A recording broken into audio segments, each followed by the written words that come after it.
So the package that was put forth by the White House was Israel aid, Ukraine aid, and border security. We got some new numbers out today as it relates to CBP, Customs and Border Protection. 241,000 people crossed into the U.S. in October. That was the third highest month ever. The last 12 months, 2.4 million encounters at the southern border, Ashley. It goes to show that with all of this talk about Ukraine, Israel, how does it package together? There's still this really big issue down there at the southern border, and we got numbers today reminding us of that. And you know this is one of my biggest issues, and I think it's a huge problem, not just because we don't have a southern border policy, and whether people agreed with what former President Trump did or not, we were stopping people at the border. But what makes me nervous, and look at some of the other numbers that you'll bring up later, are not the people that are coming over with kids that are trying to have a new life, but the people that are coming over that want to harm us. Remember, that's how all the terrorists came through before September 11th, 2001.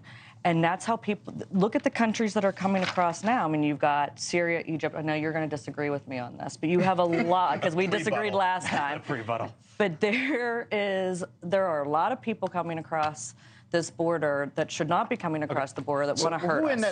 Who in that number shouldn't be coming across the border? We've apprehended them. We know who they are, right? You can't presume that roughly 1,000 people who came across the border from the Middle East, who are from Arab countries, that somehow they're intending to do harm in the U.S. You shouldn't do that. That's dangerous. But I'm just saying, out of those 1,000 people, there's 2 more thousand that are probably getting across. That's conjecture. We don't know that. And by the way, these apprehension numbers, that means people are coming here to chase the American dream. We need to fix why they're coming here more so than let me ask putting you, a number up about apprehension. If this is such a big issue as we know that it is, why didn't Mike Johnson put it on the floor first?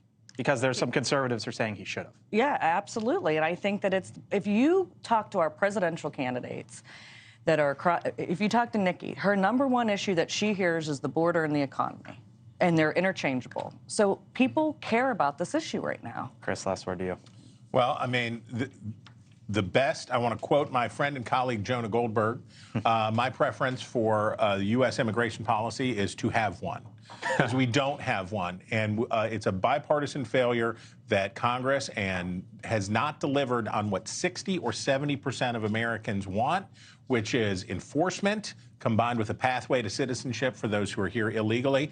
And we have the perverse incentives of a duopoly and a bipartisan failure. All right. Well, thank you for watching. And make sure you go to joinnn.com to find NewsNation on your television provider. And don't forget to click the red subscribe button below to get more of NewsNation's fact-driven, unbiased coverage.